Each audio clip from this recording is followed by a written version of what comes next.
لفظ ثنائی من میدانم، اے نور قلبی اے نور نورم، توبہ دل ہے قبلہ دل ہے، عشق حقیقی خالق عالم۔ السلام علیکم دوستوں، میں نہال احمد فیضی اور آپ دیکھ رہے ہیں نہال فیضی آفیشیل۔ بسم اللہ الرحمن الرحیم، نحمدہ ونصلی علی رسولہ الکریم وعلی آلہ واصحابہ اجمعین۔ میرے عزیز دوستوں، ایک اور خوبی جو مسلمان کی روزے سے حاصل ہوتی ہے وہ مواسات ہے۔ اسی لیے نبی کریم علیہ السلام نے اس مہینے کو شہر المواسات فرمایا۔ مواسات یعنی باہمی ہمدردی کو بھی کہا جاتا ہے، اور اپنے رزق میں دوسروں کو شریک کر لینے کو بھی کہتے ہیں، اور سخاوت کرنا بھی مواسات ہی میں شامل ہے۔ اسلام یہ چاہتا ہے کہ مسلمان آپس میں ایک دوسرے کے ساتھ محبت اور ہمدردی کا برتاؤ کریں۔ خدا نے جو کچھ ہمیں دیا ہے اس میں اپنے عزیزوں، دوستوں اور غریبوں کو بھی شامل کریں۔ خدا کی دی ہوئی نعمتوں سے اپنے بیوی، بچوں کی اور ہر ضرورت مند کی ضرورت پوری کریں۔ حضرت ابو ذر رضی اللہ تعالیٰ عنہ بیان کیا کہ نبی کریم صلی اللہ علیہ وسلم نے فرمایا، تم کسی نیکی کو بھی معمولی یعنی کم نہ سمجھو، چاہے یہی ہو کہ تم اپنے مسلمان بھائی سے خندہ پیشانی کے ساتھ ملو۔ مسلمان کا اپنے مسلمان بھائی کو خوش کرنا بھی نیکی اور عبادت ہے۔ بس ہمیں چاہیے کہ جب ہم اپنے کسی مسلمان بھائی کے سامنے آئیں تو ہمیں چہرے پر خوشی اور ہمارے ہونٹوں پر مسکراہٹ ہو کہ ہمیں دیکھ کر ہمارے مسلمان بھائی بھی خوش ہو جائیں۔ یہ ایک بہت ہی بڑی نیکی ہے کہ ہم کسی مسلمان بھائی کا دل خوش کر دیں۔ حضرت عبداللہ بن عمر رضی اللہ تعالیٰ عنہ بیان کرتے ہیں کہ نبی کریم صلی اللہ علیہ وسلم نے فرمایا کہ رحم کرنے والوں پر رحمان رحم کرتا ہے، تم زمین والوں پر رحم کرو، تم پر آسمان والا رحم کرے گا۔ رحم کرنا ہی ہمدردی ہے کہ جب تم کسی مسلمان بھائی کو تکلیف میں دیکھو یا تمہیں اس کی کسی ضرورت کا پتہ چلے تو کسی نہ کسی طرح اس کی مدد کرو، چاہے مالی دولت کے ذریعے یا ہاتھ پیر سے خدمت کے ذریعے۔ ام المومنین حضرت عائشہ صدیقہ رضی اللہ تعالی عنہ نے بیان کیا کہ حضور علیہ السلام نے فرمایا کہ نرمی جس چیز میں ہوتی ہے اسے خوبصورت بنا دیتی ہے، اور جس چیز سے نکال لی جاتی ہے اسے عیب والا بنا دیتی ہے۔ دوسری حدیث بھی ہماری ماں حضرت عائشہ صدیقہ رضی اللہ تعالی عنہا نے ہی بیان کیا کہ نبی کریم علیہ السلام نے فرمایا، جس کو نرمی کا حصہ مل گیا اسے دنیا و آخرت کی بھلائی کا حصہ مل گیا، اور جس کو نرمی کا حصہ نصیب نہ ہوا وہ دنیا و آخرت کی بھلائی سے محروم ہو گیا۔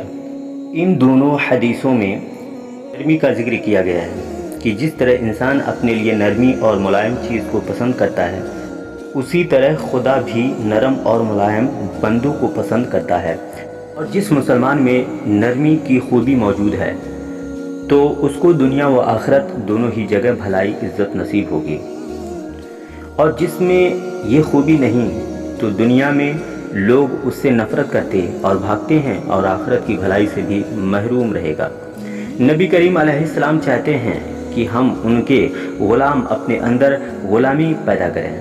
اسی طرح کی جب کسی سے بات کریں تو پیاری اور اچھی بات کریں، جب کسی سے کوئی بات کرنا چاہیں تو محبت بھرے انداز میں کام کو کہیں۔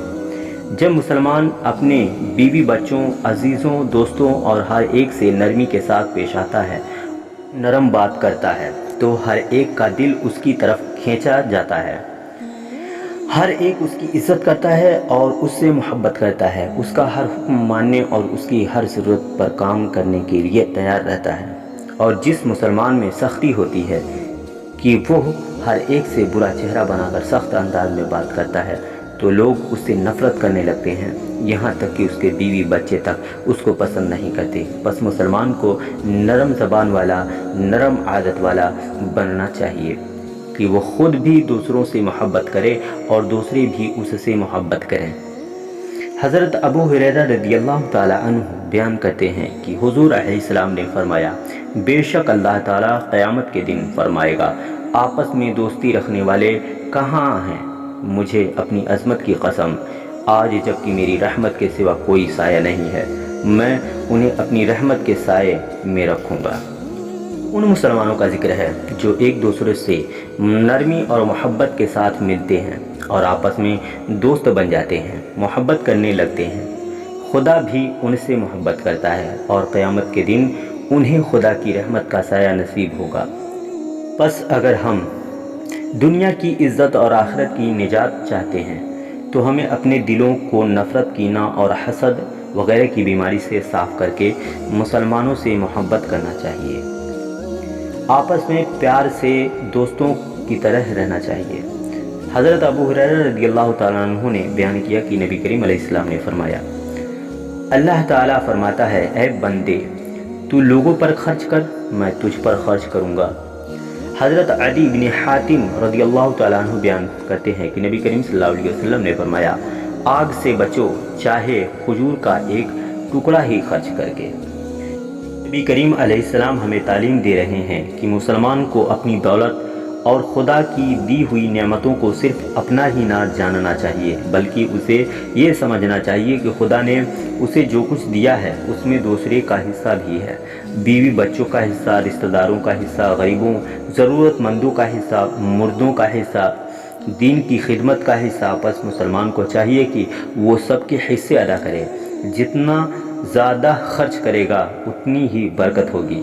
مال جمع کرنے سے بظاہر زیادہ نظر آتا ہے، لیکن اس میں برکت باقی نہیں رہتی، اور خرچ کرنے سے بظاہر کم ہوتا ہے، لیکن اللہ اس میں ایسی برکت پیدا فرما دیتا ہے کہ کم مال میں بھی مسلمانوں کی ساری ضرورتیں پوری ہو جاتی ہیں۔ نیز اگر مال جمع ہوتا ہے تو انسان پر زیادہ مصیبتیں آتی رہتی ہیں، لیکن مسلمان جب اپنی دولت خرچ کرتا رہتا ہے تو اللہ تعالیٰ اس سے بہت سی مصیبتوں اور تکالیفوں کو دور کر دیتا ہے۔ حضرت ابو ہریرہ رضی اللہ تعالیٰ عنہ بیان کرتے ہیں کہ حضور علیہ السلام نے فرمایا، آدمی میرا مال کہتا رہتا ہے، جبکہ حقیقت میں اس کے مال میں صرف اس کی 3 چیزیں ہیں۔ ایک وہ جو کھائی اور ختم کر دی، دوسرے وہ کپڑا جو پہنا اور پرانا کر دیا، تیسرے وہ جو اس نے اللہ کے لیے دیا اور آخرت کے لیے جمع کر دیا۔ باقی جو کچھ ہے وہ سب آدمی یعنی دوسرے لوگوں کے لیے چھوڑ کر چلا جانے والا ہے۔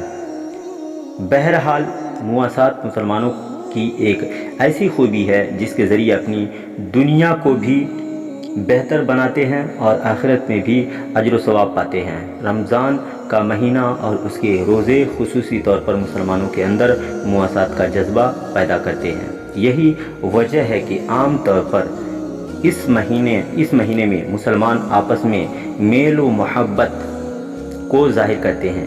کاش جو میل و محبت ہمارے اندر اس مہینے نظر آتا ہے وہ ہمیشہ کے لیے ہماری زندگی کا حصہ بن جائے۔ آمین۔ وصلی اللہ تعالیٰ علی خیر خلقہ محمد وعلی آلہ وصحبہ اجمعین برحمتک یا ارحم الراحمین۔ دوستوں آج کی ویڈیو یہیں تک، انشاءاللہ کل ملتے ہیں ایک اور نئی ویڈیو کے ساتھ، تب تک کے لیے اپنا خیال رکھیں۔ خدا حافظ۔